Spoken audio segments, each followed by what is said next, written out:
Hey guys, this episode is brought to you by our lovely sponsor, Pawtion, an all-natural, single-protein dog food snack company.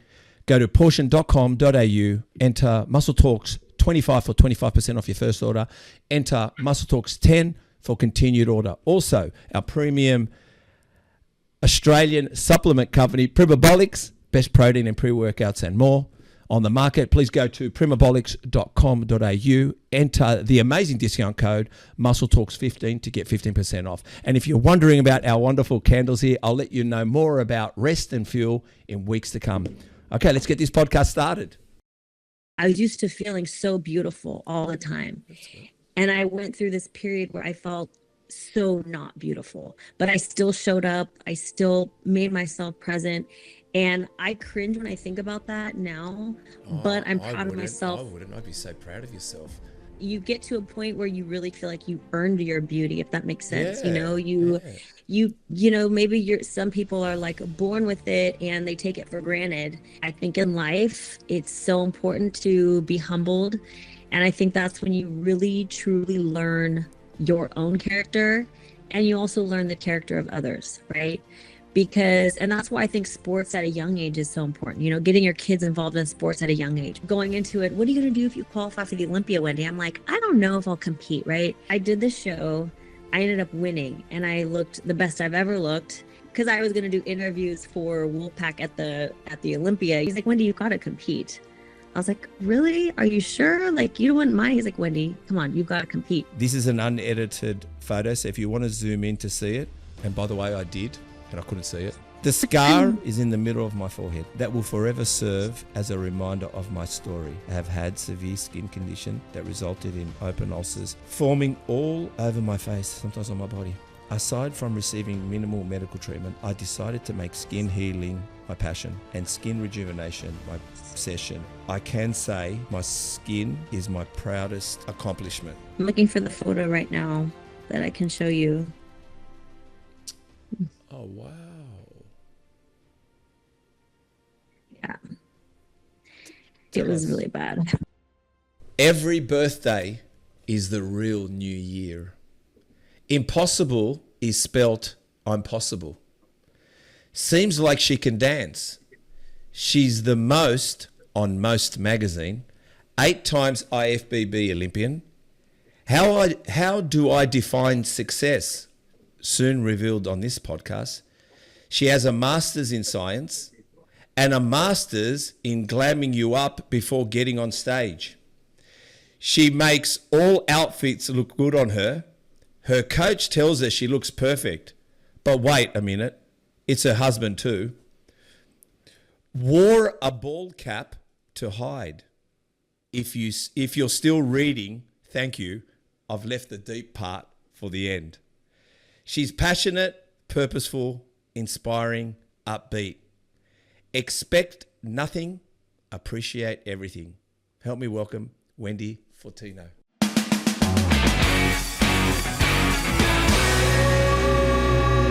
Oh, intro.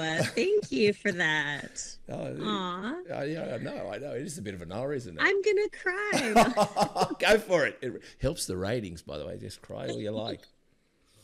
Crying always helps ratings. I agree with that. How does that make you feel? Yeah, because I've had a few people speak about this intro I do, and I mean, obviously, I've been doing it since day dot. Yeah. But how did you feel just listening that I've actually invested in you? It felt really good. I didn't catch on until probably like your third verse, and then all of a sudden I started going, wait a minute, this sounds really familiar. And then I realized that you knew a lot. Yeah, it sounds like you really did do your research. I did do research, trust me. I don't know about you, I have no anxiety doing a podcast. I have anxiety writing scripts. Because I don't even know you. Because I don't even know you. Yeah. So yeah. I'm talking to a stranger here. Like, how do I know you? So I've got to kind of assimilate and get familiar with you quickly. So that gets me every time. But let's start with, firstly, let me start with how are you, by the way? Let's start with that. Yeah, I'm great.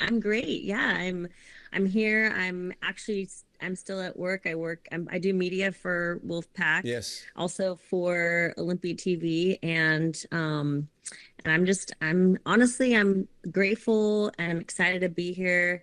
And we'll get into it, but I'm in a very interesting chapter in my life right now, which I'm sure we'll dig into. I'm just grateful.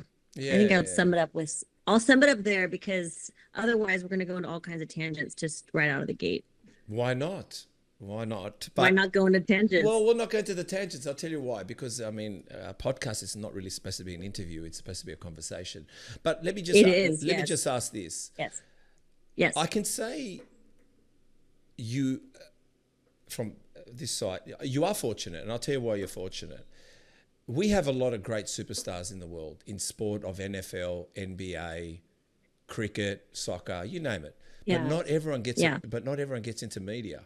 Not everyone gets that opportunity. Yeah. So how are you finding being given that wonderful responsibility to be a spokeswoman, Yeah. and the fact that, I mean, it's a whole different ballgame. You've got a lot of responsibility as well, and you're learning a craft. Yeah. I'm not saying you don't have that craft, but media is media. That's you're here to It's a craft. You're here to entertain us differently now. You're an entertainer. Yeah, exactly. So how are you finding it? I think with anything that you want really bad in life, you have to pursue it and you have to put your all into it, Yeah. you know?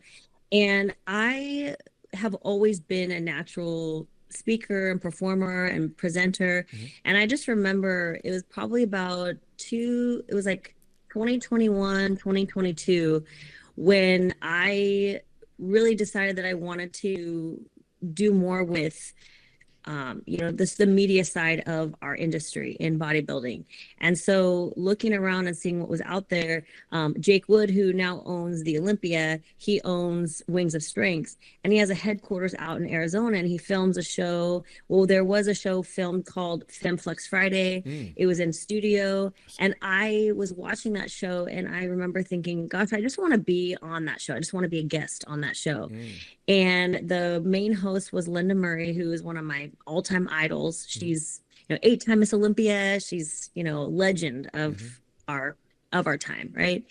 And I got in touch with her, and I ended up going on there, being a guest, and just going on there and being a guest. The producer was like, "Oh my gosh, like there is something here. Would you be interested in being a regular host on the show?" And I said, yeah, of course. So I started flying out to Arizona like on a regular basis, and we'd film, lots of episodes. And we created this little crew. It was kind of like the View of fitness. It was me, Linda Murray, Whitney Jones, who's also Miss Fitness Olympia, and Camille Perriott, who is a bikini pro. She's now a judge. And the four of us would sit on couches, and we would just have roundtable conversations about all kinds of topics, bullying in the gym and just all kinds of, and women were really connecting to us. They still do, but we were on the Wings of Strength YouTube platform, and we switched over to the Olympia TV platform. So then that made things interesting, because being on Olympia TV, we're now pure media and now having to cover the sport like purely. And just on that platform, we switched our content up. Now we go live, and we're more rapid and relevant. And it takes a lot of work, because in media, and as doing this, you have to do a lot of research. You have to know what's going on. You can't go on there and give your opinion or your take and not know who's who and what's what and what happened. And it is absolutely, and I would say for anybody who really truly wants to do it, it takes a lot more than just being a natural speaker and presenter. I mean, if you really want to pursue it, you've got to pursue it. So, and then that's kind of and then I met up with Michael Henderson, who owns Wolfpak, and he and I linked up, and I, helped him to start more of like a media type network with Wolfpak, bringing people into the brand, telling stories, and just helping people get to know more about our message here at Wolfpak, which is, stems from Michael, who actually started the brand after he overcame cancer. and he was, wanted to start something that he could pass on to his kids and his wife, and if anything were to happen to him. And that's kind of how this brand birthed, is just him wanting to start a legacy for his family and everybody that he loves. So it's a really awesome story, and I mean, I can go into more detail about that, but ultimately here I am, helping to tell stories and cover media in the Wolfpak world, and then also still for Olympia TV. So. Yeah, Hey guys, I just want to say thank you so much to everyone who has subscribed, who is following us on all platforms, but especially here on YouTube. And if you're listening to us on Spotify, please, if you could do us a big favor, which helps us reach more people, get better, bigger, greater. We've already had some great guests anyway. Everyone's been a treat. Hit the subscribe button, hit the notification bell so you're notified every week a new podcast that is launched. And I just want to say a big thank you. But again, subscribe, hit the notification bell, and enjoy watching Muscle Talks podcasts. I've never thought about being a speaker. I've never thought of being an entertainer. Really? No, never. No. I know. I think I'm all right at it. But you are. Yeah, my daughter, she's a triple threat. She's a dancer, singer, and actress, right? I think she gets it from me. Obviously, she gets everything from me, I guess. But I found that even this media thing, which I've now, because I've got a coffee company as well, by the way. But the media part is, I see that. Yeah. So the part that I really like about the media is the world's your oyster, and when you realize you're an entertainment platform, so you just got to entertain people. So that's where you need to start really thinking. But like you just said, you still have to treat it like a fundamental business. Just because the easy part is the camera going on, the hard part is not being prepared and actually not being entertaining. And that's the bit you got to be careful with. You've got to be entertaining. That's why they watch you. It's entertainment, regardless. And then being prepared, and that takes a lot of work. No one understands that. I don't know about you. How wiped are you after everything? It takes a lot out of you. Yeah, it takes a lot out of you. Well, and then also, it's an ongoing, ever evolving algorithmic equation that you're never going to master. And I think that, if people try to find that special formula, it just you never find it, But I do think that the key to everything when it comes to, media or presenting or whatever is, and I think I told you this before we went live, or before we started recording, but I think just being your authentic, genuine self is so important. Like when I interview somebody, I never have like a set list of questions. I do my research on the person, and then I see where the conversation goes, because you don't want to miss a gem. If you're going down a road, you don't want to stop or halt that road because you have a question that you had pre-planned that you want to cut that road off to ask. And I never want to be so planned out. And you see that too when you watch an interview and you see people who have a set list of questions and they go da da da da da, and they're cutting off an answer that as a viewer you're like, wait a minute, I want to know more about that. And so I think that is a huge part of it. And I think that for anybody, who's interested in this, I just think being your true authentic self and seeing where a conversation goes, no matter what type of media you're doing, I think is always the key. Well, I think Chris said to me once, come on, Steve, we've got to try to get it down to an hour. And I try and we can't. But the thing is, no, we can't. And, Joe Rogan said something recently, and a few people did. The reason Joe Rogan's, and I'll just tell you what's a good podcast. I've never watched a whole podcast at once. Sometimes a podcast takes me a whole week. I'm on a walk. I finish the walk. Me too. And then I put it on the next morning and I go, what do I want to listen to? And I watch, I go, I haven't finished this yet. But I think the reason Joe Rogan is successful and they're so long is it's just a conversation. But like you said, imagine cutting people off at every point. I wish I could do it in an hour, and I wish I could really trim it down. But like I said, we haven't even got to my first question with you, and we're talking like this. But oh my gosh. Yeah, but what I'm trying to say is that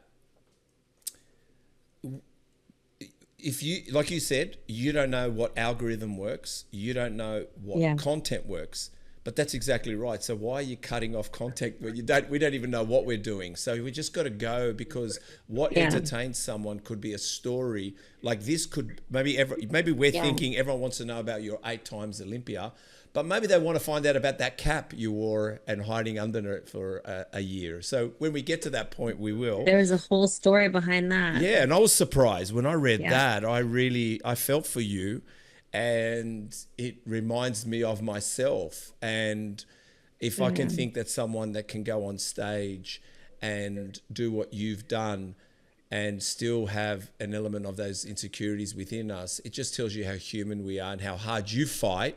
And if we do want success, it's a fight. It's a fight, you know? I don't know how you found that.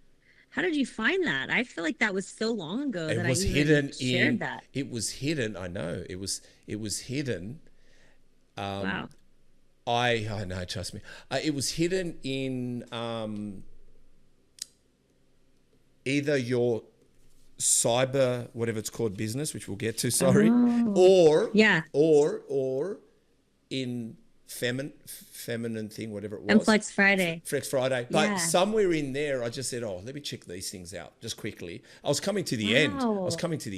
Wow. And I'm flicking through and look, I'm sorry, you're just hot. So I'm looking at all these photos. Okay, let me have a look at this one. Oh my God, let's check this one out. Let's check that one out. Let's check this one out. I mean, God's sake. And anyway, and then I just clicked on the one and you're wearing black. Yeah.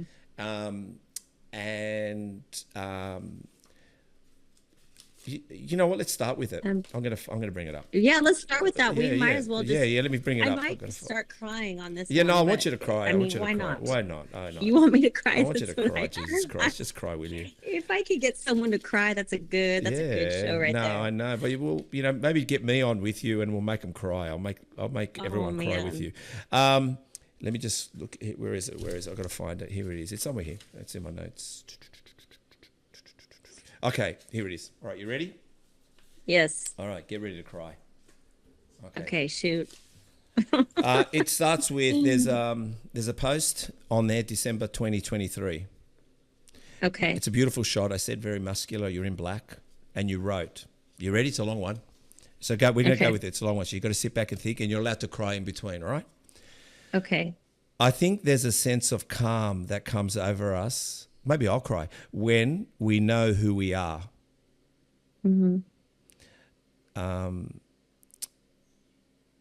I think one sometimes feels the need to justify, debate, prove, validate,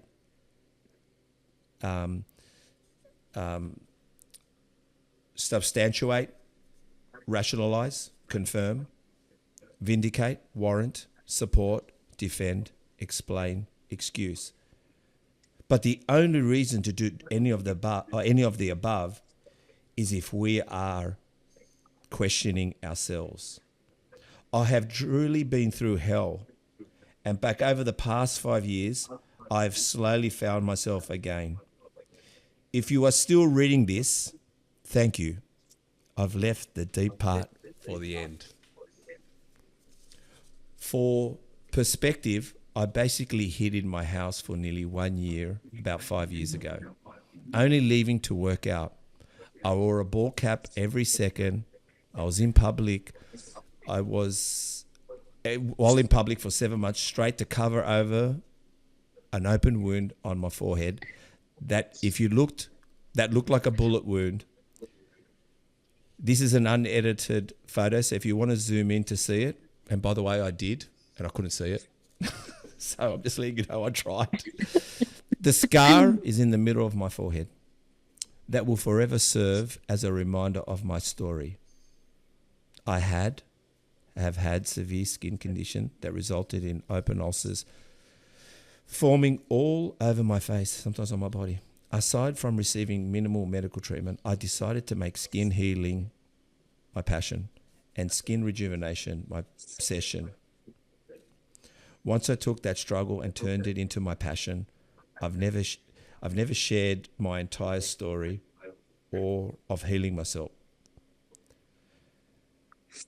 But I can say My skin is my proudest accomplishment.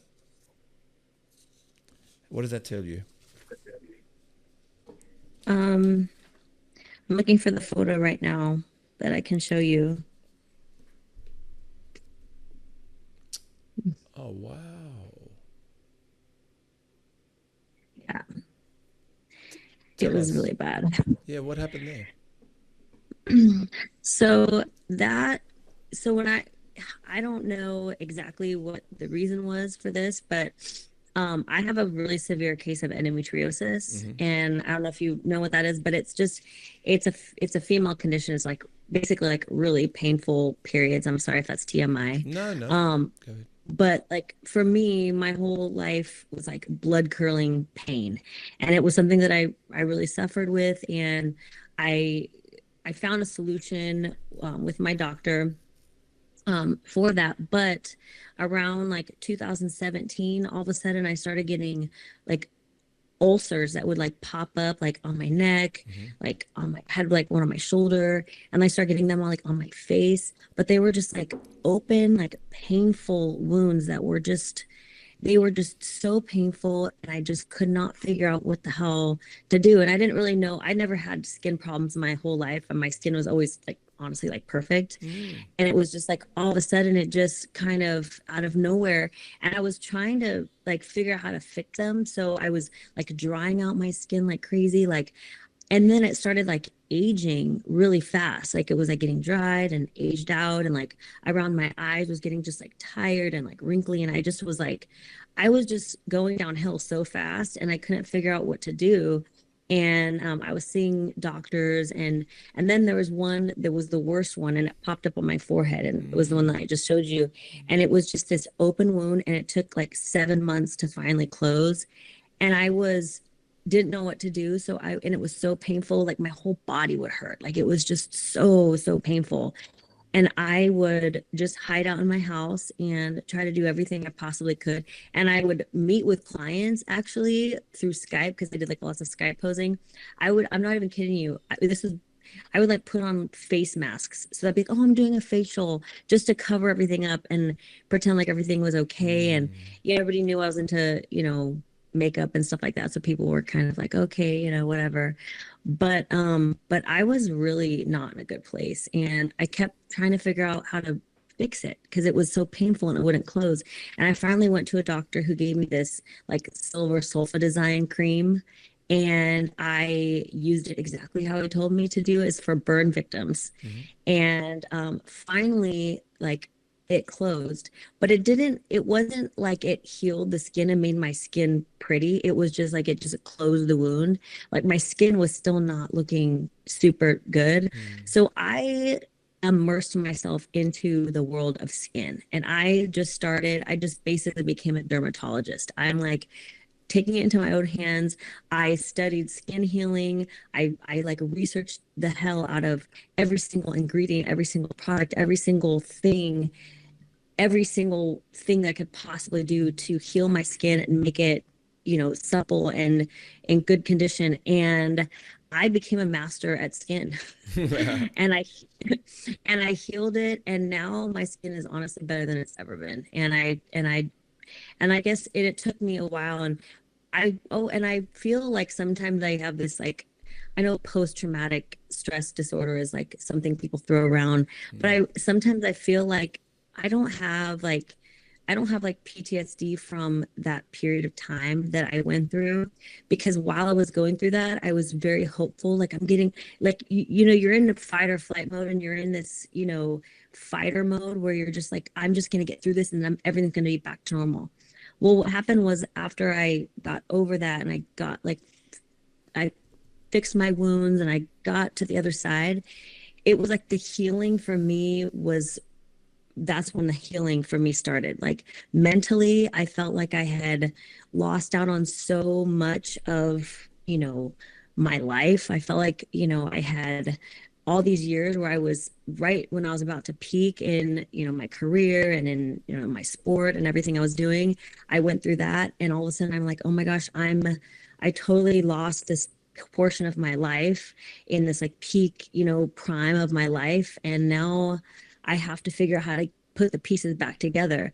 And it seems like silly that it's all from this like skin thing, you know, but it really ruined me, you know. I was the most, before that happened, I was like the most confident person. I'm like the person who like walks up to you, gives you eye contact. But what I decided was, I think that everything in life is for a reason, and I feel like that served a purpose for me. I never really understood people the way that I thought I did before I went through that. I would be the person to walk up to you and give you eye contact and ask you how you're doing.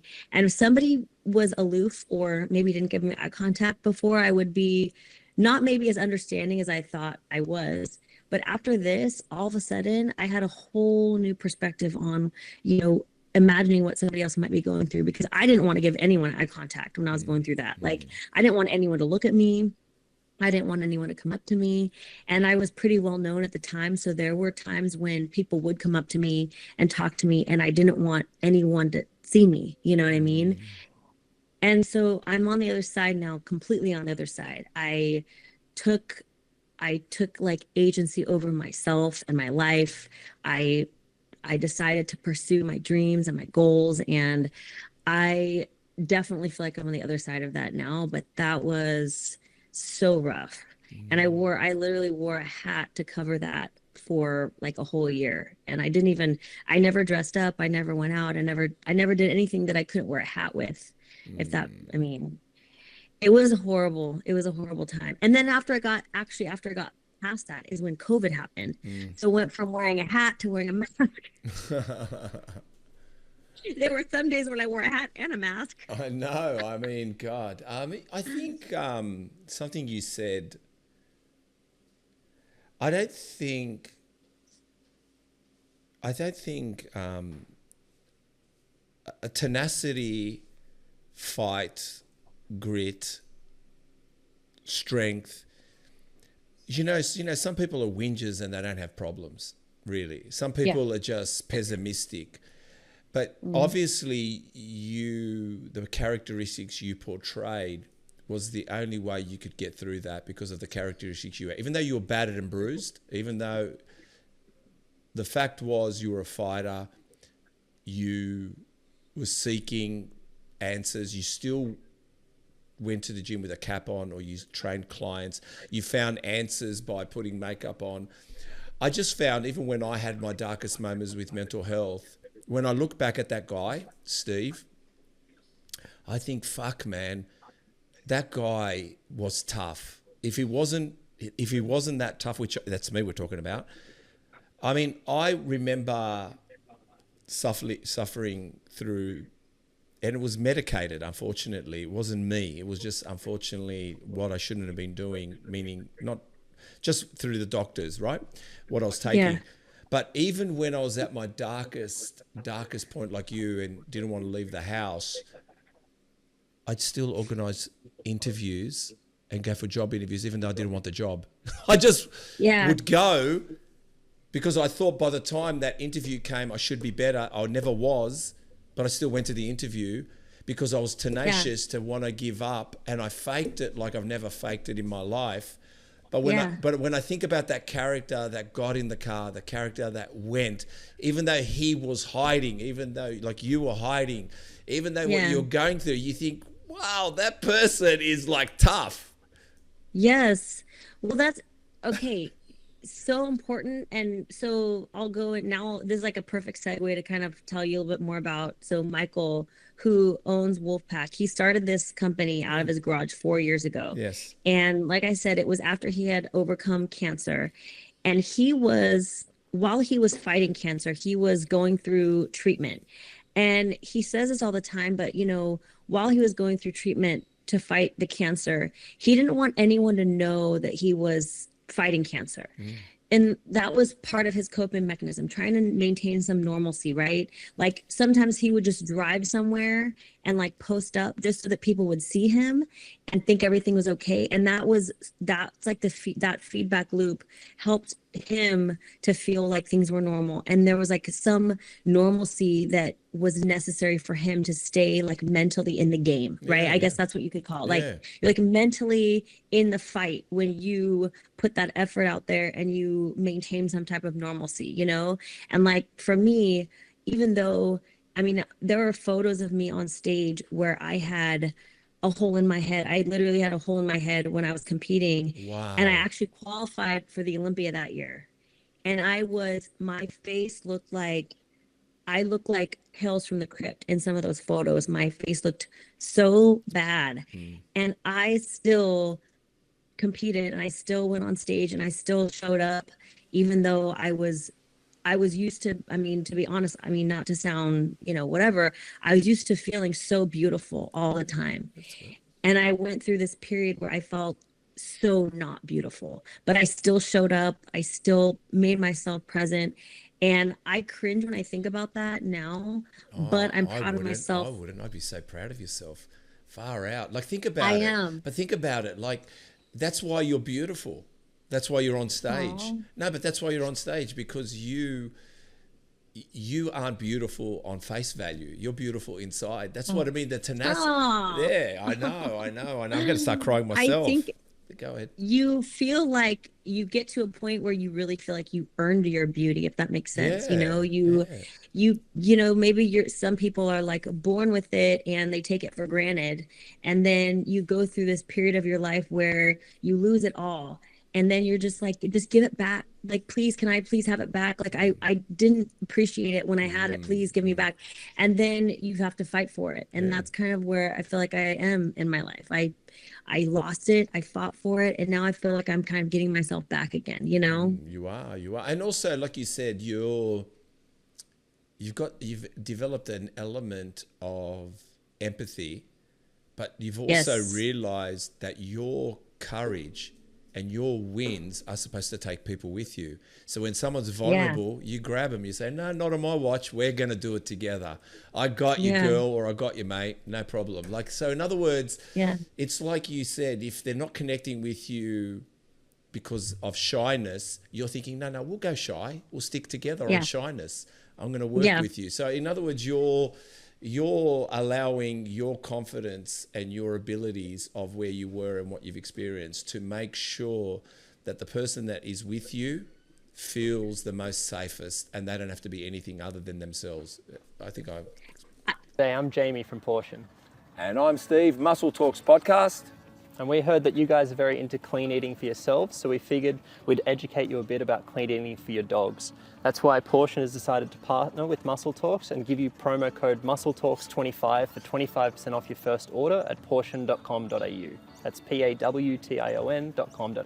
And if you continue ordering through Pawtion, please use Muscle Talks 10, and that gets you, with continued orders, 10% off. We're quite excited to be part of Pawtion. I've got a few dogs running around us just as I talk now. So please support not only good eating for ourselves, but I'm sure you want to promote good eating for your loved one, your pet, your dog. So go to pawtion.com.au and use, for your first order, Muscle Talks 25 to get 25% off your first order, and then continued orders, Muscle Talks 10. On your story, you had impossible equals I'm possible. So obviously you're there to motivate people. Yeah. Or motivate yourself, and then the beauty of that is when you're feeling. So I feel like there's motivated and there's motivational, right? Mm-hmm. I feel like a lot of people that are looking for the motivation, but I think that there are times when we feel extra motivational. Right. I think when your like cup is full, when you feel like you're at the best of yourself, you tend to feel very motivational. And you see this a lot in like, especially in bodybuilding world, right?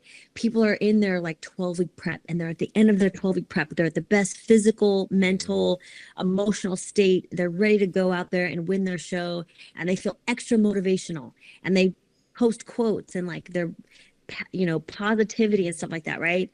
And then the show's over, and then You know what I mean? Right. And then all of a sudden they're like in the depths of despair, like just negative and stuff like that, right? But that's an extreme version of what I'm talking about. But I do feel like whenever you feel that it comes over you where you're feeling really good, I feel like it's important to share that, right? And for me, I have a little bit of a reach. So if I wake up and I feel just positive, I want to share how I'm feeling. I want to share that because I'm feeling motivational. And I'm not always feeling motivational. And that's where I'm in the place where I'm looking for my own motivation so that I can get myself going, right? I know people say like motivation doesn't exist. Well, I can say that it does if you create it. And I always create it for myself. But there are times when I have peaks and valleys, right? Moments where I feel really good and I want to spread that feeling, but I never am fake. If I don't feel it, I'm not going to try to pretend like I feel that way, you know? Yeah, I think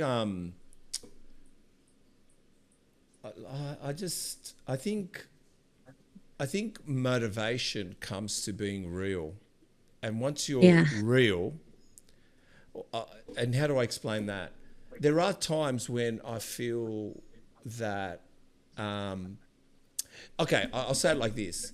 I remember seeing a psychologist, and maybe this might help you, might not help you. I remember seeing a psychologist once, and I said how I felt, and it was very, very insignificant, but how I felt.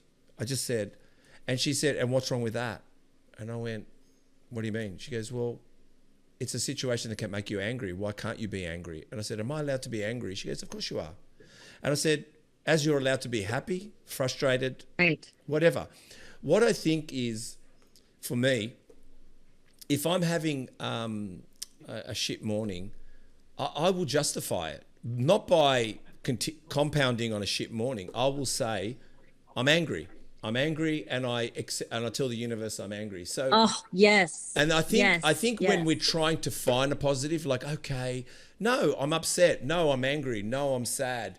And Yep. I had a friend, and she said to me once, I don't feel good. And I said, why don't you feel good? She goes, oh, I don't know. And I said, well, how did you sleep? She goes, poorly. I go, there you go. That's why you don't feel good. She goes, That's why you don't feel good. no, but she said to me this. She goes, can it be that simple? And I said, why do you want to complicate it? Yeah. Why do you want to complicate Yeah. it? See, Yeah. we just want to complicate it. No, And that's what You my know psycho- what? Go ahead, yes. no, you totally made me think of something that I agree with you 100 million percent because anytime you compete in anything, you know, and I think this is probably one of the reasons why I have such longevity. I mean, I've been competing now for 15 years. I've been to the Olympia 8 times. And I think that a huge part of longevity in something you're pursuing is feeling every part of your journey, right? Not trying to mask the times that you're disappointed or you're upset with this like feeling like, oh, it's okay. Or I always tell this to people. It's like when you go into, like for me, when I go into a contest, I don't go in saying, oh, like I'm not here to win. It's okay. Because what happens is when people do that, they're trying to protect their emotions ahead of time. They're trying to get ahead of it, right? I go in like, no, I'm here to win. I don't have a plan B, but I I'll know deal with it. I'll deal with it later. Yeah, go ahead. because I don't want to avoid disappointment. Yeah. I don't want to protect that emotion. I don't want to get second place and like it be okay. I want it to not be okay because that's what's going to give me the fire and the drive to do what I need to do to get first next time. And I don't want to protect that. You know what I mean? And of course you have to be a good sport. You have to show respect for the person who won because they got what you wanted, and you don't show disrespect to anybody. You're genuinely happy for the people that got what you wanted. That's two things can be true at the same time. You can be extremely happy for somebody for winning and show good sportsmanship and also be disappointed in yourself trying to figure out what you could do better and absorb every single part of that disappointed feeling. I don't want to shield it, right? That's why I don't go into it shielding myself ahead of time like, oh, it's okay if I don't win. It's not okay, and I want it to not be okay. You know what I mean? Yeah. But at the same time, you don't want to prematurely be angry because you might not be as angry or as upset that you lost. You might actually be relieved. I don't even think about that. Yeah, that's what I'm saying. But you might be relieved, Yeah. whatever because this is a I great deal topic. with that afterwards. Yeah, That's the thing. Is that like that all of that is those are all feelings that I don't even want to encounter until I have to deal with those feelings.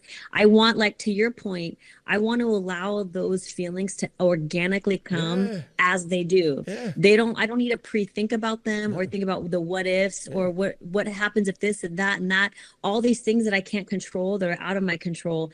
Who cares? Like, that is going to happen, however it's going to happen, and then I'll deal with it. And I'm not going to protect myself from dealing with it. But right now, the here and the now is, what am I doing? How am I going to get there? And what is my goal? And that's it. And then, like, everything else is like, whatever happens, I'm going to deal with it later.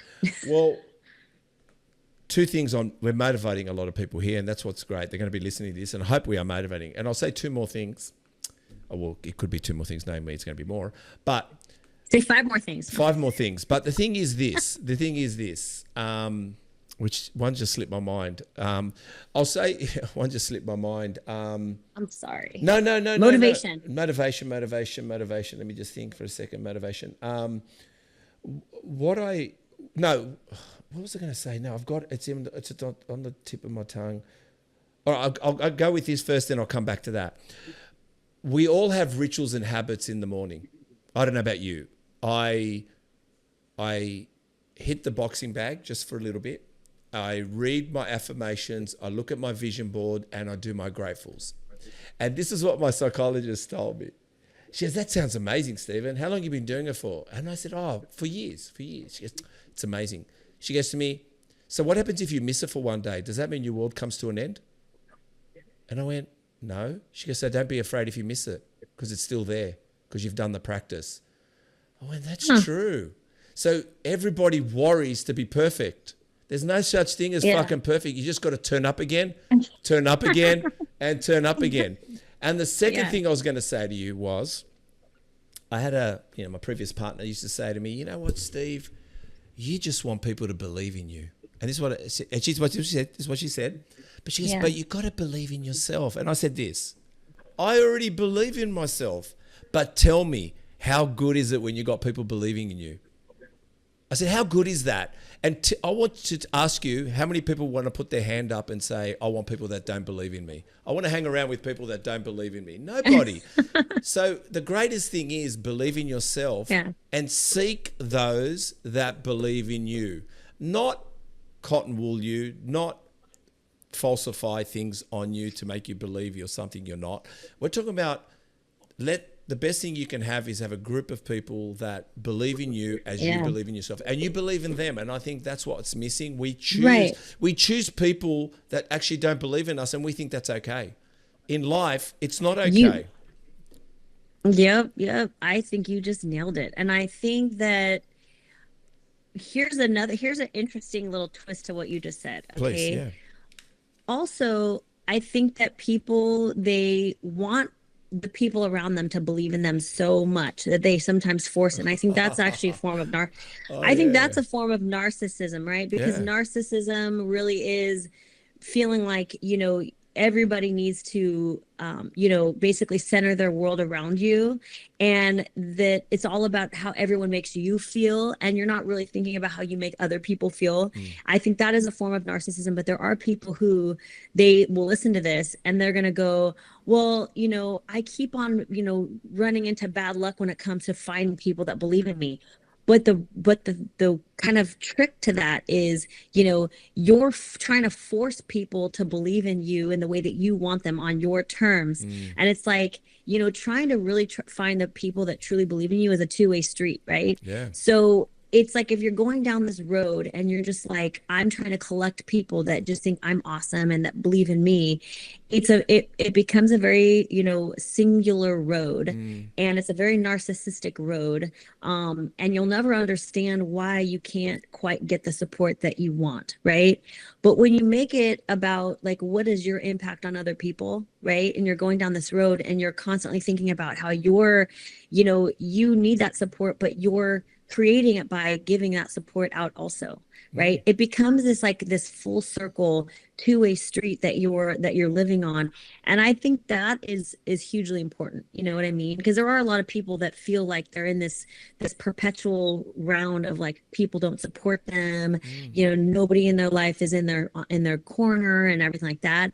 But finding people who truly believe in you is a two-way street, I think. And it's like, you know, finding people that have like, you know, common interests as you, people that you can support too. Finding like giving is sometimes like the key to receiving that energy that you want, you know. Well, one, the quicker you find out who doesn't like you, it's just as good as finding who likes you. So the quicker you find that out is even better. And two, when you exhaust giving, you're actually very satisfied with yourself. You gave it all you got. Yeah. And that's what's most important. So I'm going to go with a pinned post on you, and you're in this beautiful green bikini, by the way. And it's posted on April 2024. Just when you think you are done, the next one may prove you wrong. I feel so proud of myself, feeling blessed. And there you are. I spent some time soaking this in. I haven't been on social media much yet. So I think you weren't on social media much. So yeah, you were just proud of yourself. It's a great shot. Oh, thank you. Is it a video? No, it's your pinned post. You're in your competing bikini. You're in your competing bikini. Go find it. Can you see it? Okay. Go to. I'm gonna see. I'm like, what did I pin? Just when you think you are done, the next one may prove you wrong. I feel so proud of myself, feeling blessed. Oh yeah. Can you see it? Oh yeah, that's my video. Oh, it's a video. Sorry, I apologize. Yeah. No. I just was like, that sounds like familiar with the video, but okay, so the Triple O Dynasty was in March, right? Yeah. And going into that show, I had probably about 3 weeks before that show, I had gotten this job doing media for Wolfpak. And I had my heart set on like, I'm going to pursue my career and media. And I wasn't really sure how much more competing I had left in me. But I just decided, you know, this is probably going to be my last show. I am not sure how I'm going to do, but I did put my all into it. It wasn't like, obviously I put my all into it, right? Yeah, of course. It was going to be my swan song. People going into it, what are you going to do if you qualify for the Olympia, Wendy? I'm like, I don't know if I'll compete, right? So I did the show. I ended up winning, and I looked the best I've ever looked. And I come back to work, and my boss had champagne. It was 9:00 in the morning, and he popped a bottle of champagne for us in our meeting. And we're like, what are we going to do with a glass of champagne at 9 a.m., right? Yeah. But it was like, it was really cool. And then he's like, because I was going to do interviews for Wolfpak at the Olympia, you know, and he's like, Wendy, you've got to compete. I was like, really? Are you sure? Like, you wouldn't mind? He's like, Wendy, come on, you've got to compete. And I said, okay, you know what? You're right. I should compete. Like, I qualified. And the only thing about that, though, is I probably did not put as much intensity into my prep for the Olympia as I should have. Right. And that's why I'm still not done. Oh.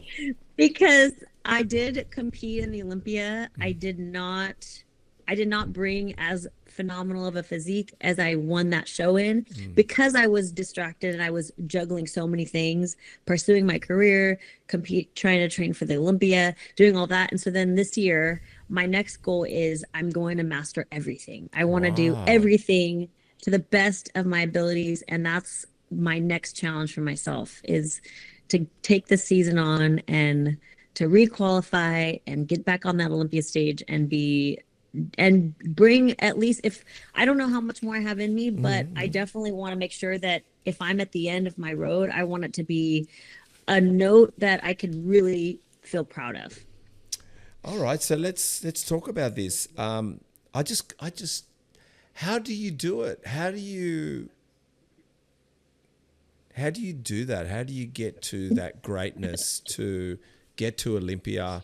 Can I just ask you, what was the difference to make you feel you didn't turn up? What could you can you kind of simplify it? Was it your training? Was it your mind? Was it attitude? What was it? To get to that level, you have to, first of all, you have to mentally check in. You have to decide far in advance that you are locked and loaded into this goal, you know, and the mindset is everything, right? If you're mentally distracted, you know, you can't go through the motions and be at that level, right? So you go to the gym and you go through your workout, and there's a lot of people, they go, well, I'm working out hard, I'm doing all my workouts, and I'm just not getting the results I want. Let me tell you something. There is absolutely a difference between, if you just take like one exercise, let's take like squats, right? If you're doing squats and you're going through the motions of doing squats, you could be doing that. You could do 10 repetitions, whatever, right? But when you like turn your mind on and suddenly you're connecting like with everything that you have into your quads as you come down, and you like jam your heels into the ground and you squeeze your glutes coming up, and you put intention behind every single repetition, and your mind's not floating to all these other things that you need to do, and you don't stop your set and go to your phone and answer an email, and you're like locked in to that workout and your mind is 100% focused, there is a night and day difference in how your results end up, right? So for me, it's like keeping my phone in the locker, going to the gym, getting on that floor, and completely releasing any thought, anything in my mind that I could think of, and locking myself into that workout and having intention behind every single repetition. That I did not do. I was distracted. I did my workouts, but I was not like locked in mentally the way that I should have been. And I thought it was good enough, but there's a level that your body just doesn't, at that level, to be like, you know, to be at the top of your game. You know, we're talking about the best in the world, right? Yeah, you're not going to be the best in the world if you're distracted and you're not mentally checked in. I'm sorry, there's like a bug right here. Sorry. Yeah, get rid of it. That could be a omen. No. maybe secret spy. No, but that's what it is, you know. I mean, I think, and that makes a world difference. There's a whole different physique that gets created, and you know, no one is so good that they can get past that. You know, no one is talented enough to be able to overcome that reality. And you know, I do feel like I'm very talented and I'm gifted in the sport and what I do, but no one is that gifted. You have to you have to give it your all, you know. It's like crazy to be admitting that when you've been at the game for so long and you feel like you should have figured it out, but you know what? You never totally figure it out. And I think when you realize that you have to show up every single day, and you're going to fall off of your game, and you have to keep training yourself to stay at the top of your game. I don't think there's anybody in the world, even, you know, think about Joe Rogan, think about people that are like just killing their game right now and whatever they're doing. It doesn't have to be bodybuilding. Yeah, any sport. Okay. Anything that somebody's, anything. Yeah. Career, whatever. Public speaking, it's like, you name it. Yeah, I mean, nobody gets to the top of their game and then they just like topple off. It's like you have to stay there by working your ass off just as hard, if not harder, every single day to maintain that or even improve it.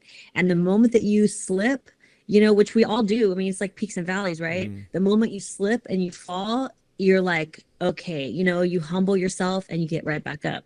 And I think that's pretty much what, I mean, it's happened to me so many times on my journey, and it just happened to me again. And you know what? Like you said you're a glutton for punishment when it comes to business and struggling. The struggle helps us. It helps us dig ourselves out of it.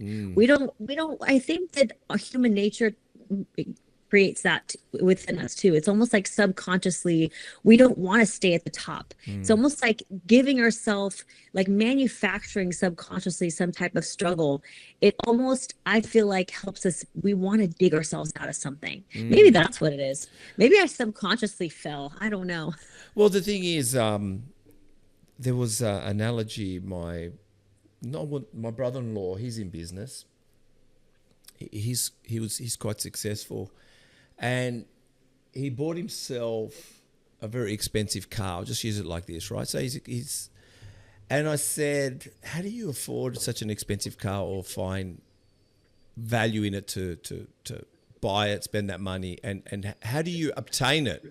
And he already said to me, he goes, But I don't worry about obtaining it. Now I work hard to keep it. yeah, He goes, now I work hard. He goes, now I work hard to keep it.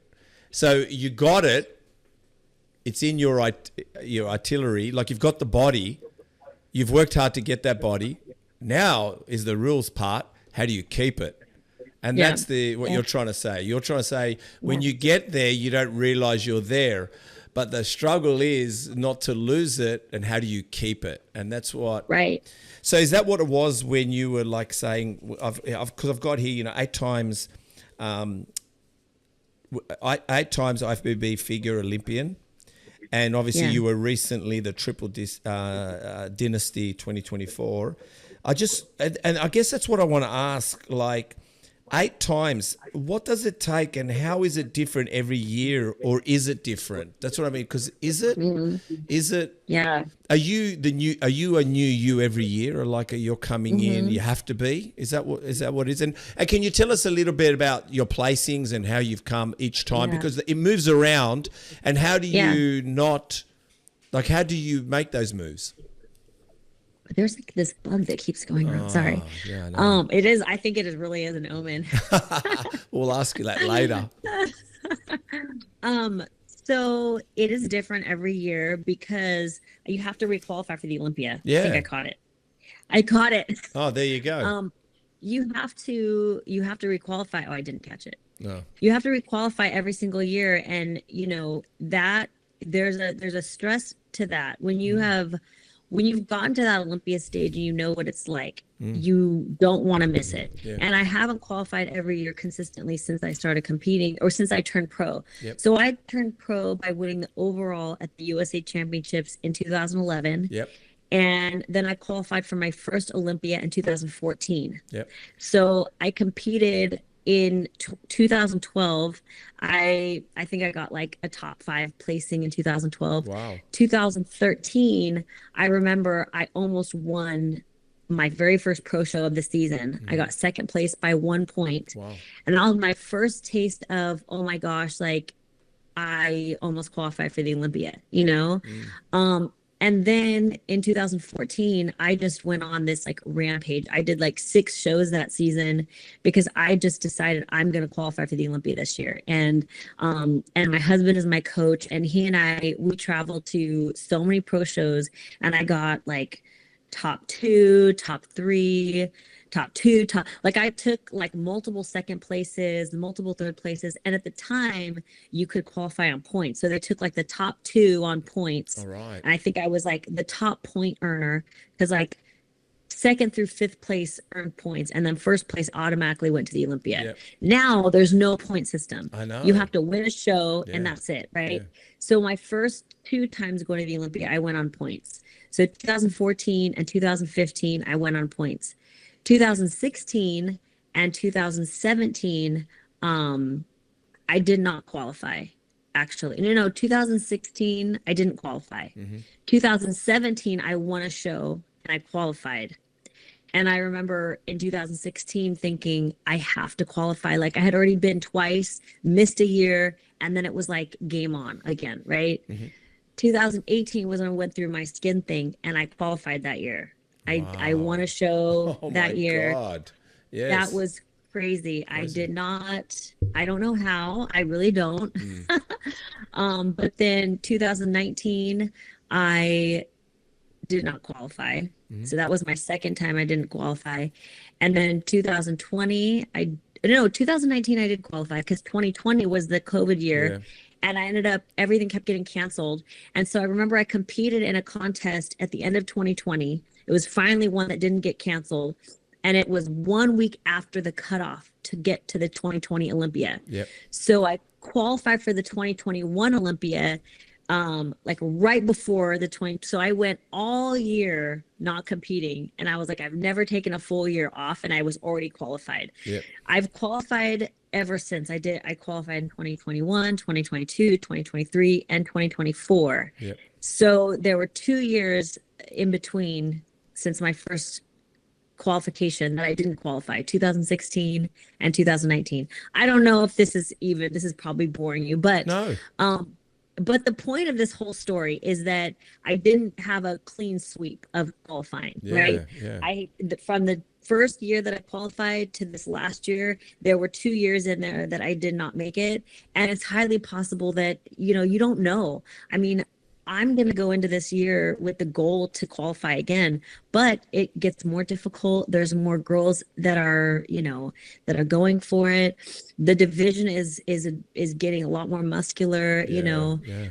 I personally, I don't really want to get more muscular myself. I've been, I've kind of drawn my line in the sand on where I want to be with my physique. But I do still think that I have it in me. You know what I mean? Mm-hmm.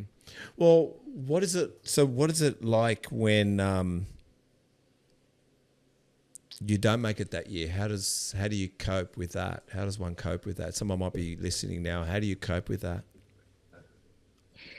Major FOMO. Yeah. And I like I told you before, I want to feel that emotion. Mm-hmm. I don't want to mute it. It drives me. Mm-hmm. It's like, it makes me want it more. You know what I mean? And I think that, there's two ways that people can go when they have that major FOMO, right? I think people have like, one road is like jealousy and rage and anger and frustration, which is a series of emotions that will eat you up. And it's a waste of your fuel, if you will, right? The other road is you have this burning desire, and you will do whatever it takes to get that if you want it bad enough. And you want it so bad that you let that frustration, that anger, and that whatever drive you. And every time you hit the gym, you're picturing in your mind like what it's going to feel like when you're announced as the winner of that show. You're picturing what it's going to feel like when you step on that Olympia stage, and you're visualizing it over and over and over again. And you don't let that vision exit your mind, and you feel all that, like the frustration and the FOMO and the, I want it so bad. And you're like using that as your fuel, right? But people go down a dark road sometimes with those feelings, right? I just never have let that, because I have had things that I wanted so bad that I hadn't achieved yet, and I wanted it so bad that I didn't let it go. Like I just continued like think about it and visualize it and imagine myself having it. And do you think that placing with your skin condition surprised you because of the attitude of FOMO? And you had the best excuses now. You could have used you had the best excuses. Yeah. And actually, in some ways, they're probably going to do you a favor. But here you are getting accepted. I know. And you've got to show up again, but no cap this time. So how did you do that? I know. Yeah. Well, here's the thing that was crazy about that was I was at my absolute best, because I turned pro in 2011. Yeah. And I was slowly getting better and better. And 2017 was an amazing year for me. I won my first pro show in 2017, and I was at my absolute peak. I was, supposed to be like, rise to the top, in my division. I was really talked about. And so 2018, when I started having my skin stuff, I was basically cashing in on this piggy bank. I wasn't actually, my body was so on point that it took me all of that year to kind of like lose a lot of what I had achieved. You know what I mean? So my body that season was riding a lot. I mean, I was doing the bare minimum, I think, but my body was kind of like riding on its previous success. Like I had worked so long to build my physique to a certain level. And then that whole year where I was competing and, still qualified for the Olympia, I was slowly losing it that year. You know what I mean? Do you Then think if you didn't have that skin condition, that should have been your year? Do you think maybe? I'm just asking. definitely. Yeah. Yeah. Wow. Yeah. Wow. But like I said, Yeah. I think it's not the pinnacle. I think there's Yeah. many pinnacle moments Yeah. to come. So Yeah. I want to. You were in the magazine, the Most magazine, right? Yes. So Yes. what is the Most magazine, by the way? We don't have it here. Or maybe we do. I don't know. I'm just asking. What is the Most? It's probably one of the very few still published magazines. Magazines are not really the most popular thing anymore. We live in a virtual world. Yeah. For me, it was cool to be in a magazine that is still published, right?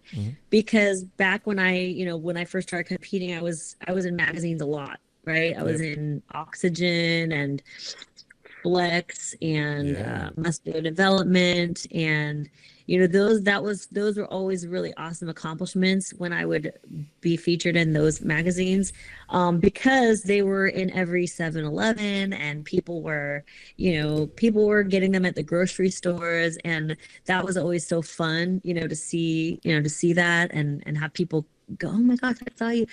But now, it's not really, it's an awesome accomplishment, but I don't really think anybody's reading magazines anymore, right? We're living in such a virtual world. For me, that was just a really cool feature that I got, and cool magazine, cool feature. George Contaxis, he's a really widely published photographer. He did a lot of photography for magazines back in the day, and I think he does most, if not all, if not all the photography for the Most magazines. So he's a great photographer. Well, let's go over some of the questions quickly. We'll do a speed question time. All right, let's go speed question time. All right. Tell us about your body transformation mythology. Oh wow, that's not a quick question. That's a loaded question. Yeah. My body transformation methodology. Yeah. My goodness. Well, okay. I'll just, if I'm going to make it quick, I'll just say that there is performance sports and there are aesthetic sports, and coming from a track and gymnastics background where it's primarily performance, it is performance. I was not focused on what I looked like. My body was the byproduct of what I was performing, right? Yep. When I was running and sprinting, I built a thick obliques, thick midsection from the trunk twisting. Yep. I built thick traps from gymnastics. My body was not aesthetically put together the way that it needed to be for bodybuilding. So my transformation for an aesthetic based sport like bodybuilding was really starting to look at, how do I create? So how do you reduce muscles? How do you add muscles to really create that flow and that symmetry that you need? And it's just about just as much about what you don't do as what you do. And perfect form of technique. And although we did talk earlier about how training is about you versus you, and you don't necessarily have to have skills, I would say that to create something with your physique, every exercise really should be thought of as a skill, right? Yeah. Mastery of the skill of each exercise is really what helps you to create that artistic result with your physique. So I guess to sum it up and try to make it as fast as possible, I'll just end it there. Okay, but you do, for someone that told me about their obliques and your shoulders, boy, you've done a great job bringing it all together. It looks beautiful, very hourglass there. Yeah. Thank you. What's your exercise schedule like now? Are you really doing 6 to 7 day splits? Oh, yeah. Yeah? I work out every day, Yeah. mentally, and that's for my mental and physical, because I need to go to the gym pretty much every day, because it just mentally helps me. I think it's for me, it's just as much mental as it is physical. You know what I mean? There's days when I physically go to the gym and I just go into the sauna, just because getting myself physically there, it helps me mentally feel like I'm still on my routine. You know what I mean? Feels like home. Yeah. You have a really beautiful shape and conditioning for competition, how do you maintain your shape as you age? That's the questions from the Most magazine, by the way. Okay. How do I maintain it as I age? Well, right now, age hasn't really caught up to me yet. Good. Knock on wood. Yeah. Never does. I say that because I am still improving. My body hasn't really gone into a place where it hasn't. Every time I do something, my body responds exactly how I want it to. And I know that maybe I'll get to a point where that isn't the case. I haven't gotten there yet, so I'm very grateful for that, right? But I think that, if somebody is listening to that and they're like, well, great, like I don't have a shot now on that, because the thing is it's never too late to start. But as soon as you start, you're creating a more efficient machine for your body. Yep. And that's what you want to think about. You're creating a machine with your body that will work for you and not against you. And I created that machine over years and years and years. So like now my body works for me. And if I were to take a long period of time off, it would probably start working against me. You know what I mean? Something that has to be maintained. But I have created that efficient machine. And if somebody is just getting started, well, instead of thinking about like, oh, I'm going to lose weight, I'm going to like lose body fat or whatever, you should be thinking, I'm creating this efficient machine that's going to be working for me long term. You know what I mean? Yes, yes. Is that the same question they've asked you here? In your opinion, can you improve your fitness at any age? Yes, of course. It's never too late to feel great. No. Of course. No, I mean, seriously though, it absolutely, you can. So it's interesting. I started my career actually at a senior living center. Okay. I was a wellness director at a senior living center when I came right out of grad school. And I remember my first day on the job, kid you not, I had a woman, she came right up to me. She came this close to me, right? Yep. And she was like, she said, hi, I'm 101 years old. She got this close to me. The only thing that had gone downhill for her was her hearing. She was walking straight up. She was exercising. She was doing all the things. And, and I just remember that, and I'll never forget that. But I remember, there were people who they were in their 80s and they had never exercised ever. And they were just starting to exercise at 80 years old. Wow. And no matter what age you start, your body's going to respond. You may not be able to get to like an extreme level of fitness. I mean, I'm not going to try to blow smoke up someone's ass, right? But you absolutely, even if you're 90 years old and you've never exercised in your whole life and you just start at 90 years old, your body's going to respond to it, I like that. I think, definitely. I think you if you train, you're better than the average 80-year-old, average 70, average 60. Every time you train every year is beating the average. You are 8 times IFBB figure champion. What advice do you have for women who would like to get involved, compete in the sport of women's figure? Right. Well, that, the 8 times shows my credibility. But I would say that I would not suggest that somebody focuses on that. That's such a huge result to focus on if somebody's just getting started, right? Like I want to, like someone who's never done the sport before and they're like, I want to win 8 pro shows. Like it's such a overwhelming goal to think about. And I think that's what we do a lot of times. And 2 things can be true at the same time. I was talking about how, when you go into a goal that you've worked for and you've trained for and you've visualized, you're only thinking about like, I'm going to win and then I'm going to deal with whatever happens afterwards. Right. Yep.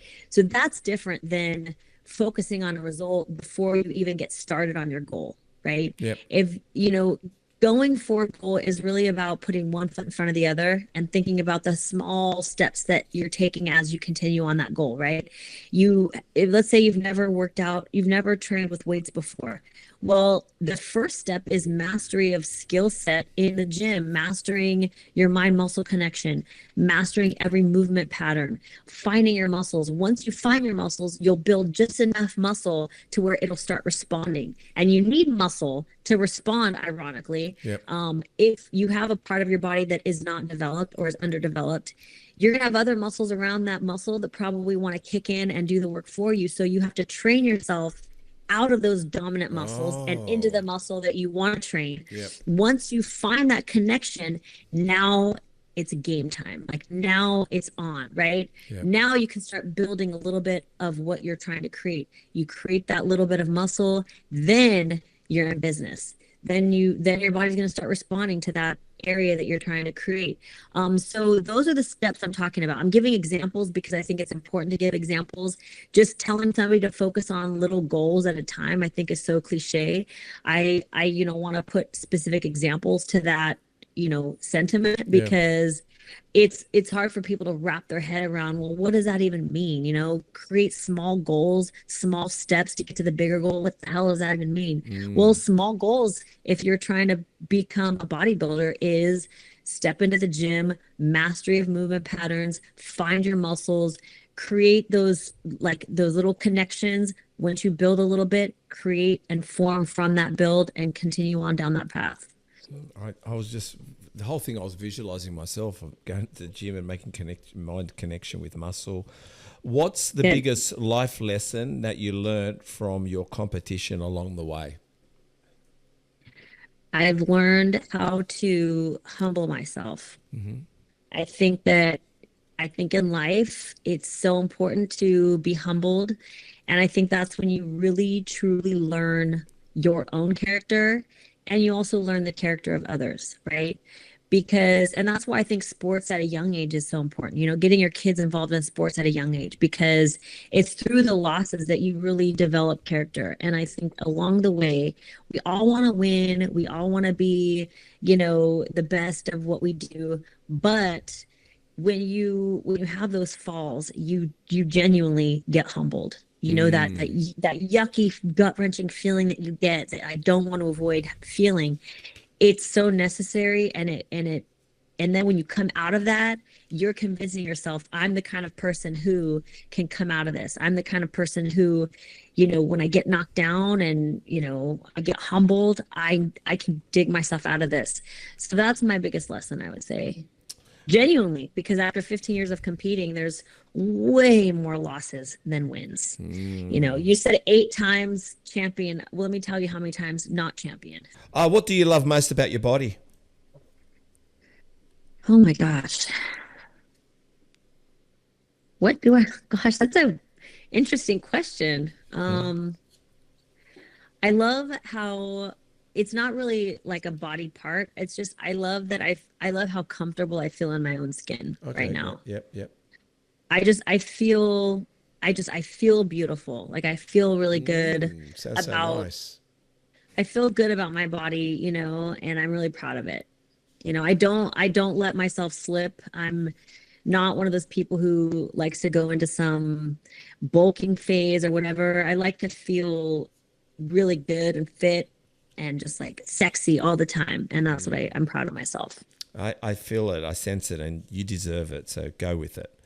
Thank you. What's the best fitness advice that you've received? Oh my gosh. I have to think about that. Best fitness advice I've ever received. Gosh. Oh my God. I'm trying to tap my memory bank on this. It's the best fitness advice I've ever received. I don't know if I could really pare that down, to be honest.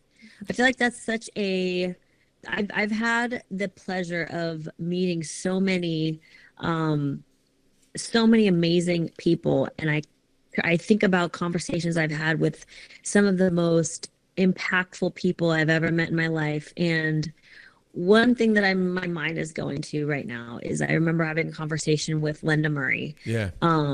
When we were on set of Femflex Friday one time, and it was right before I was getting ready. I flew out there, and it was like a few weeks before I was getting ready to compete in a contest. I was a little bit stressed out because I'd already competed a couple times that season, and I really needed to win this show, and I really needed to, I really needed to get myself, to that Olympia stage.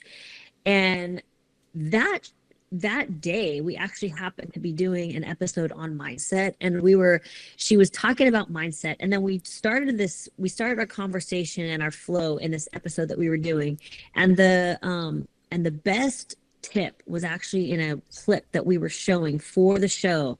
And it was this guy that was talking about a cell phone. He was like, have you ever taken your cell phone and just like tossed it up like this? You just like toss your phone, and it's like no big deal. You're just tossing your phone and you're catching it, right? Now hang yourself over a railing and toss your phone and see what happens. Suddenly you have that spark, that like shock that comes over you. Yes. Because you have to catch your phone, or else you're going to lose your contacts and you're going to break it and you're going to like lose whatever, and it could fall.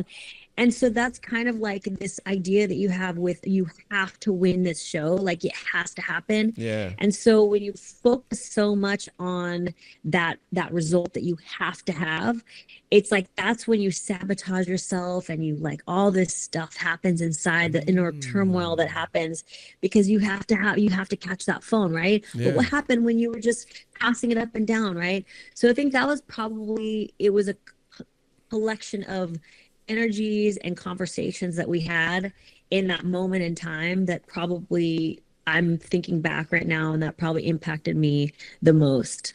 That is great advice. Wow, that is so interesting. It's so true. Yeah. You're taking for granted that you can do it in a safe place, but what happens when you're in an uncomfortable position? How well can you be focused?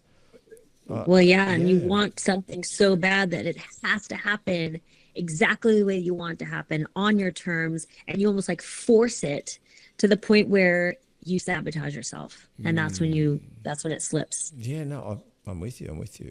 What's your favorite exercise? At the moment, it just Maybe bring your changes phone depending on inside. what I'm working on. It just depends on what I'm focused on, right? I think probably, God, I don't have a favorite. I'm going to be honest. Okay. It really depends. Whatever I'm working on that day, I try to make that my favorite exercise. Wow, that's pretty open. I don't know. I think I don't know. Yeah, I quietly like doing quads, but at the moment I think I like doing arms. Arms are pretty good. What's your Yeah, I think everybody Everybody likes arms? everybody likes biceps. Everybody likes doing biceps because that's the easiest muscle to connect to. That's the easiest muscle to really squeeze. So if you could think of every muscle in your body the way that you think of your bicep when you do bicep curls, then you'll get the best results. What's your favorite guilty pleasure? Food. that is. Probably spaghetti and meatballs, or I would Spaghetti say bolognese, yes. like warm, like sourdough bread with just dipped in pasta sauce. I'm Italian, so Yeah, I was that's going to say, that's an Italian surname yeah. that you've got there. Yeah. Can I just ask, when was the first, at what age were you when you first grabbed weights? Oh gosh. Well, I started gymnastics when I was 7. 7, okay, so gymnastics, yeah? And I mean, I was doing like body weight exercises at 7. So, I mean, I probably started lifting weights. I mean, I technically started lifting weights when I started competing in my early 20s. So, something like that, probably. I mean, I lifted some weights when I was in track in college and stuff, but I was trying to stay away from weights as much as possible, to be honest, because I built muscle so easily that I was worried I would get too muscular and not be able to run fast. Yeah. You know what I mean? So I was trying to be really cautious about weight training because I would respond so much to it. But yeah, probably like my early 20s is when I really started lifting. Okay. And Seriously. early 20s, yeah? Okay. I would say, yeah. And what did you want to be growing up? Honestly, when I got every one of these questions is so loaded because when I was in junior high, I have a twin sister, right? Oh. And my twin sister Identical? she has like a fraternal. Yeah. Yep. We have totally different sets of intelligences. She has like a photographic memory. She actually owns a law practice, and she is like smart in a totally different way. Growing up in conventionally, rewarded academics, she got straight A's because she could see something once, read something once, hear something once, and memorize it, right? So she aced every test. I was a dreamer, wanderer, a creative. And so for me, it was really a struggle, but I was very athletic and I excelled in PE. And when I started junior high, we had a PE program where it was so novel. It was so awesome because you start with like a white t-shirt and a white pair of shorts, and you do a certain amount of like pull-ups and push-ups and sit-ups, and then you graduate to the next color of shorts, which was red, and then you graduate to blue, and then you graduate to gold. And if you get your gold trunks, which is like unheard of, like no one got their gold trunks, then you reach this hall of fame, right? And I remember my first day in PE class, my PE teachers, they were like, oh my gosh, you were so phenomenal. And I just felt I felt this level of success for the first time in my life, that I was like, from that moment forward, I was like, I want to be a PE teacher because I want kids to feel this way. Like, this is the best feeling ever. Wow. And needless to say, I broke the record in getting my gold trunks. And that was like my thing, like PE. So I was like, I'm going to be a PE teacher. But then I got through college, and I'm like, I do want to do that, but I want to do something where I'm going to impact more people, because I felt like I didn't want to just confine myself to just, being a PE teacher at one school. I was like, I want to do more than that. And so that was but that was when I was younger. That's what I wanted to do because of my experience. Okay. And then you did Masters of Science degree at the exercise psychology, yeah?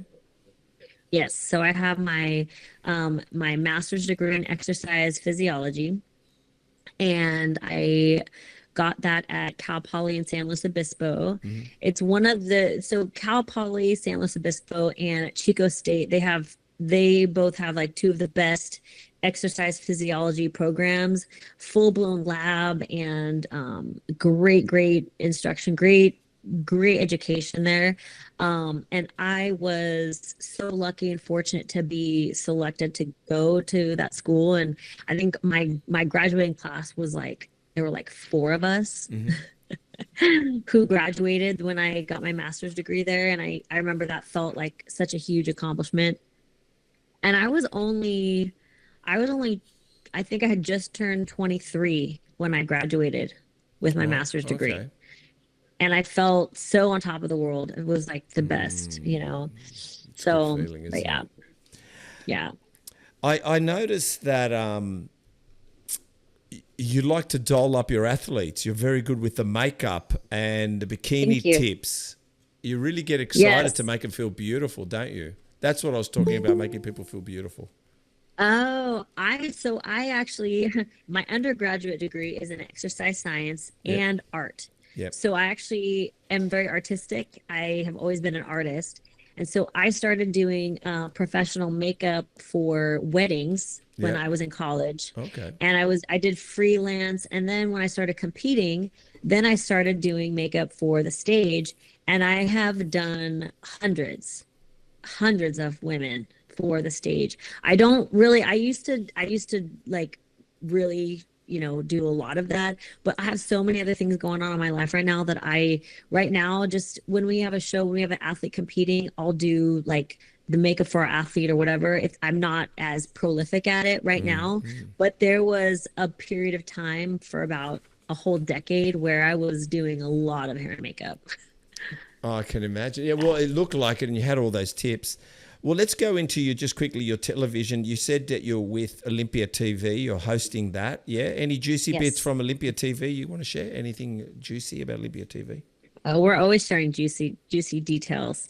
We're very rapid and relevant on Olympia TV. We cover, contest coverage. We host athletes right now we're on a spree of hosting every Olympia champion in the female divisions from now through, I think January, I think is when we're going to be done with that round of our interviews series, but we're just very, like I said, we're just very rapid and relevant on Olympia TV.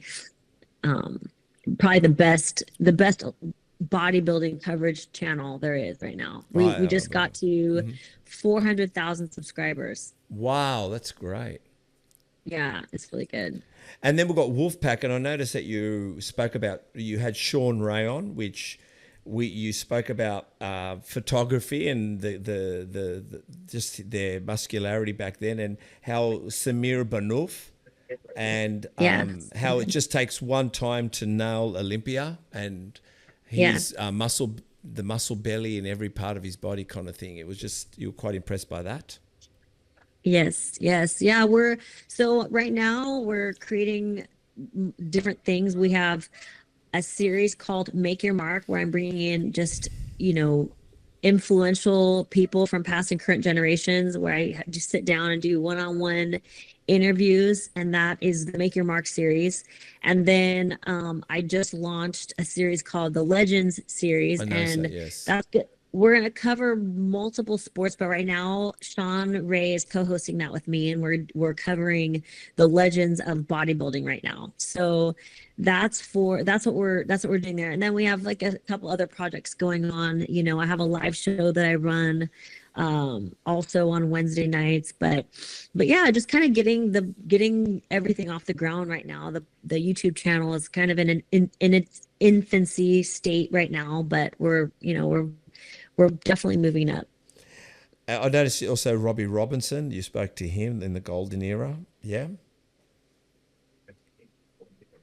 Oh yeah, Robbie Robinson. He's a living legend for sure. Yeah, he was in the original Pumping Iron. Yeah.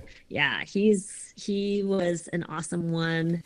I really enjoyed having him come in. So yeah, I mean, I'm trying to get all the legends. You're doing an amazing job. All right, two more questions, and then we'll go over the body. I just want to know who in bodybuilding's who do you not idolize? Who do you look at in the male and female, past or present, that you're in awe of? Well, it's funny. I saw it looks like you interviewed Monica Brandt earlier. We're going to have her next. She's next. Oh, how cool. So, okay, maybe you could tell her that I told you this story, but when I first got started in bodybuilding, it was in 2008. I was actually training, I was in track, and I was training for the Olympic trials in 2008. And I got a stress fracture in my foot like a month and a half before the Olympic trials. I was devastated. And I had just started dating my now husband, right? Yep. Matt. Yep. And he was trying to get me to get out of my depressive state. And he was like encouraging me to do, to compete in bodybuilding. And he went and got me this DVD called The Secret of Beauty starring Monica Brandt. Yes. I didn't know who she was before that, but he's like, you got to see this, you got to know who this is. And I watched, and I was like, oh my gosh, like she looks great. I definitely I want to do that. That looks cool. And so I watched that DVD, and that's how I learned how to pose.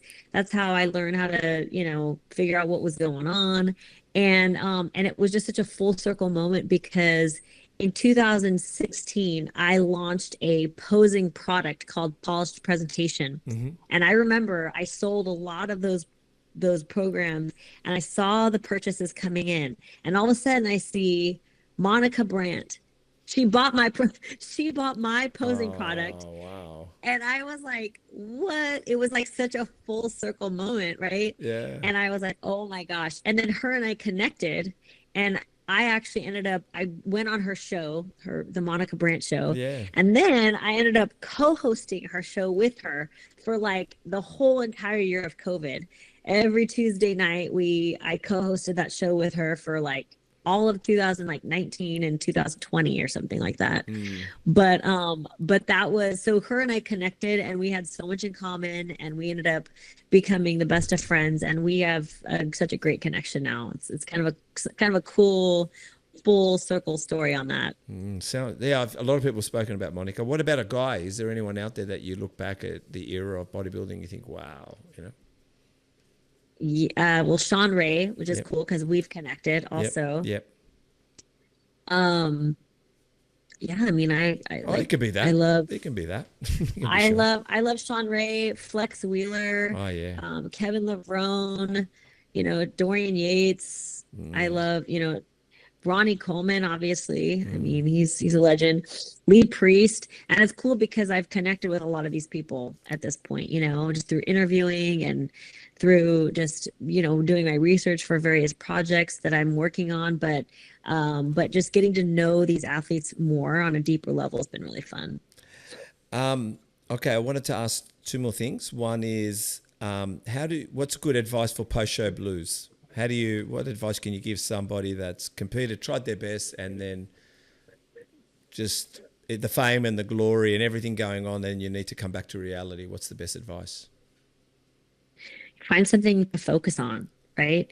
It's like you have to be all in on whatever you're doing, all in on your goal, all in on relaxing, all in on whatever, and you have to embrace every stage of that, because when you're on the other side of your goal, right? The reality is you're on the other side of that goal, right? You can't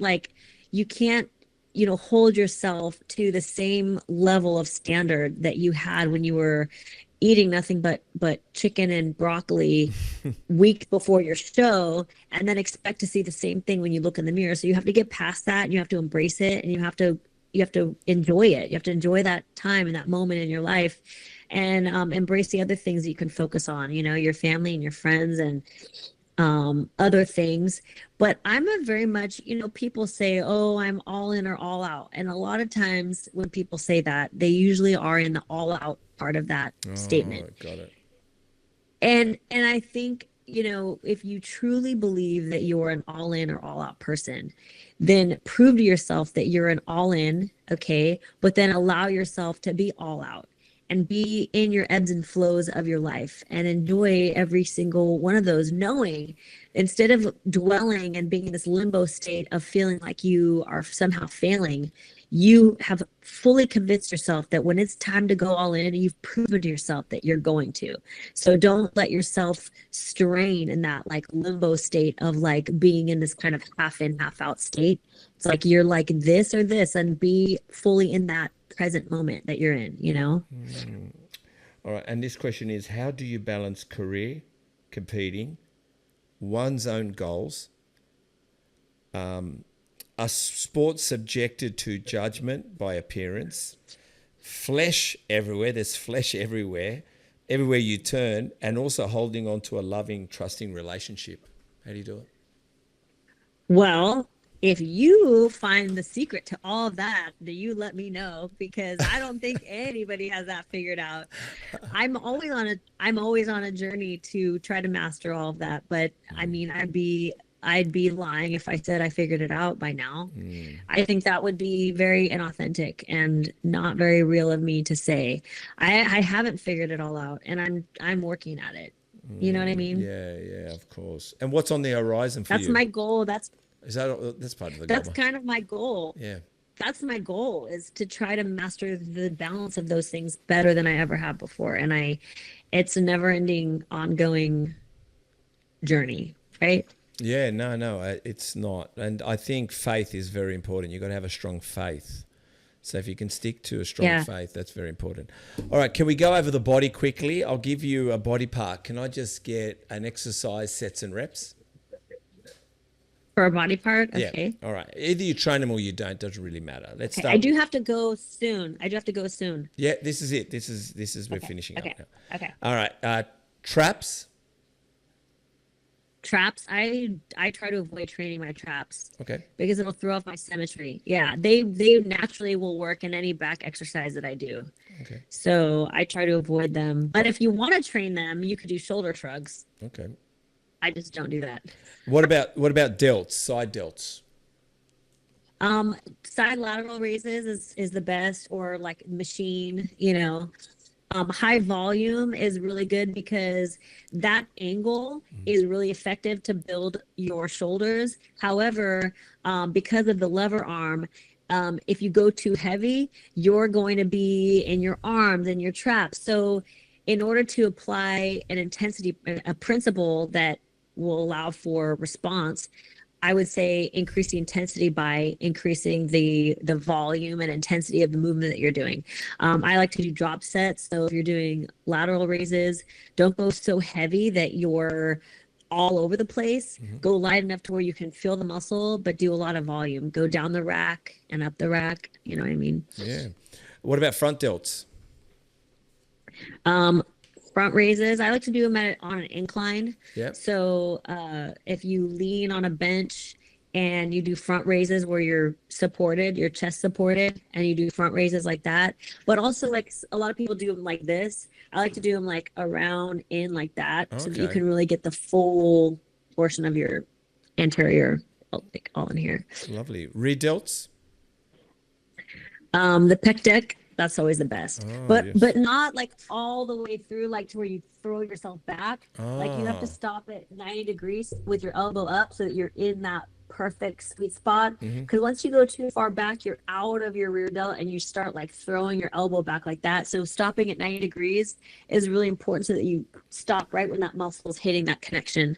Oh, I love it. Laterals, a back exercise. What's a good back exercise?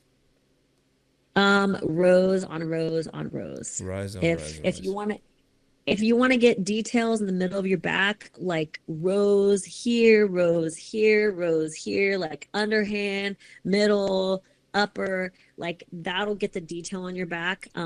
For width, I would say, pull down stuff with your elbows forward, not elbows back because then you're in your teres muscles, right? Okay. But elbows forward so that you can get all the way through in your lats and get your width.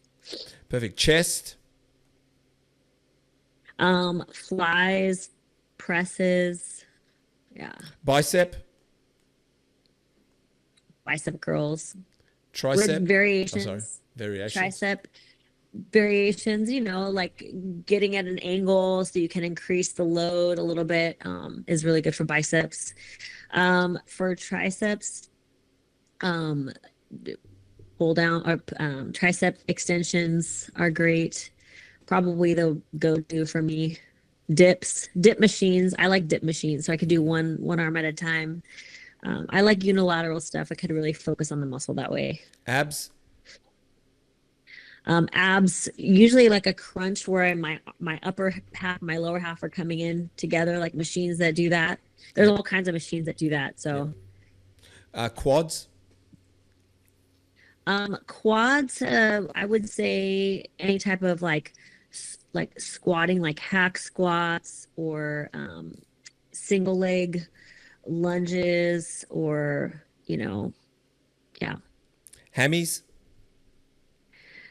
Hamstring curls are underrated. I think people don't really realize how much you can get out of hamstring curls. I mean, I love doing stiff leg deadlifts. Those are probably the most magical movement for hamstrings and glutes. But if you really know how to do a hamstring curl with intensity, you can get a lot out of them. Okay. And glutes? Like if you treat your sorry. hamstring Yep. like if you treat your hamstring like it's a bicep and Yes. you curl your hamstring like it's your arm, Yes. like you're going to get a lot out of it. I agree. Lying hamstring curls are really good. Same as the seated ones. I find you're right. What about glutes? Glutes, I would say stiff leg deadlifts. Okay. Yeah. Calves? Just calf raises on a leg press machine. And just to sound technical, tibialis? Tibialis, same thing. Like I would say calf raises on a squat machine, but focusing on the tibialis anterior on the way down and, and letting your mind connect to that muscle group when you're doing the calf raises. Okay, very good. All right, time to promote yourself. Where can we find you? Time to promote myself. You can find me. My Instagram is at Wendy Fortino. That's Fortino because I've said that before and people have put 14-0 and I'm like, it's my name. So my business page with my husband is at Cyber Body Shop. Yep. And you can also find us at cyberbodyshop.com. I'm also, Wolfpak.official is the YouTube channel that I'm managing. And then obviously Olympia TV, where I have a lot of content too, on YouTube. those are my areas of housing right now. Oh, I love it. Well, I just want to say thank you so much for coming on. It's been an absolute you. pleasure to meet a half glass full, optimistic, fill their cup up person. It's been absolutely wonderful. Likewise. I know we definitely are kindred spirits. I could tell. We are kindred spirits.